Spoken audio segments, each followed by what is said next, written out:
अध्याय 17। वस्त्र हमारी आवश्यकता। कपड़े हमारे दैनिक जीवन का एक महत्वपूर्ण हिस्सा हैं। ये हमें गर्मी, सर्दी, बारिश और धूल से बचाते हैं। साथ में हमारी संस्कृति, परंपराओं और पहचान को भी दर्शाते हैं।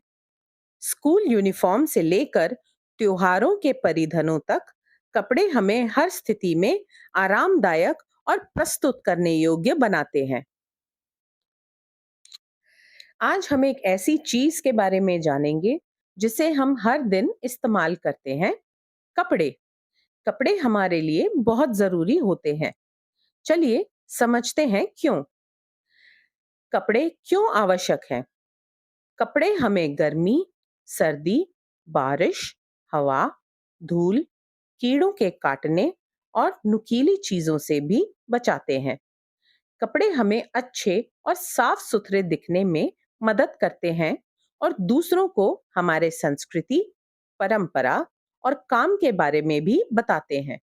जैसे कि स्कूल की यूनिफॉर्म, पुलिस की वर्दी, डॉक्टर का कोट, ये सब विशेष प्रकार के कपड़े हैं। कपड़ों के प्रकार। हम अलग अलग मौसम में अलग अलग कपड़े पहनते हैं। गर्मियों में हम सूती कपड़े पहनते हैं क्योंकि ये ठंडक देते हैं। सर्दियों में हम ऊन के कपड़े पहनते हैं ताकि शरीर गर्म रहे। बरसात के मौसम में हम रेन कोट पहनते हैं या छाता इस्तेमाल करते हैं ताकि भीगने से बचें। हम त्योहारों और खास अवसरों पर भी अलग अलग कपड़े पहनते हैं। पारंपरिक कपड़े सांस्कृतिक कार्यक्रमों के लिए पहने जाते हैं और काम के लिए विशेष कपड़े भी पहने जाते हैं। कपड़ों के लिए सामग्री के स्रोत। प्राकृतिक रेशे जैसे कपास और जूट पौधों से और ऊन व रेशम जानवरों से।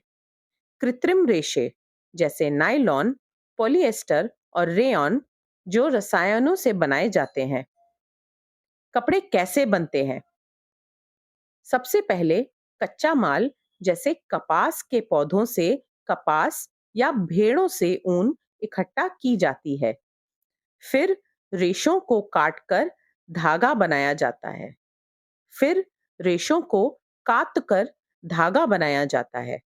इसके बाद धागे को बुनकर या बुनाई करके कपड़ा बनाया जाता है। फिर कपड़े में रंग या डिजाइन डाले जाते हैं। अंत में कपड़े को काटकर और सिलाई करके पहनने योग्य कपड़े बनाए जाते हैं। पर्यावरण और कपड़े। हमें पर्यावरण के बारे में भी सोचना चाहिए। प्राकृतिक रेशे बायोडिग्रेडेबल होते हैं, यानी वे प्राकृतिक रूप से सड़ गल जाते हैं और धरती को प्रदूषित नहीं करते। लेकिन कृत्रिम रेशे आसानी से नष्ट नहीं होते, जिसे पर्यावरण को नुकसान हो सकता है। इसीलिए हमें अपने कपड़ों की देखभाल करनी चाहिए और पुराने कपड़ों का पुनः उपयोग करना चाहिए।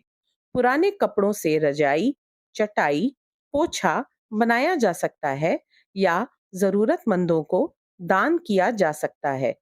इसे रीसाइक्लिंग कहते हैं। कपड़े सामाजिक और सांस्कृतिक पहचान का हिस्सा। बच्चों, याद रखो, कपड़े हमारी सामाजिक और सांस्कृतिक पहचान का भी हिस्सा हैं। भारत के अलग अलग राज्यों में अलग अलग पारंपरिक कपड़े होते हैं। साड़ी, धोती, सलवार कमीज, कुर्ता पायजामा, ये सब भारत की सांस्कृतिक विविधता को दर्शाते हैं।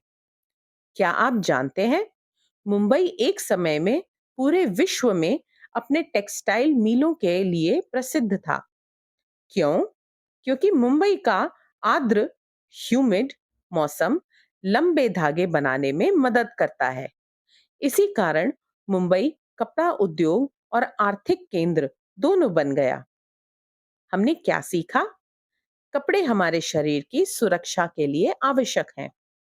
हम मौसम, अवसर और काम के अनुसार अलग-अलग कपड़े पहनते हैं। कपड़े प्राकृतिक और कृत्रिम रेशों से बनते हैं। प्राकृतिक रेशे पर्यावरण के लिए बेहतर हैं। हमें पुराने कपड़ों का पुनः उपयोग और पुनर्चक्रण करना चाहिए। कपड़े हमारी सांस्कृतिक विविधता को दर्शाते हैं।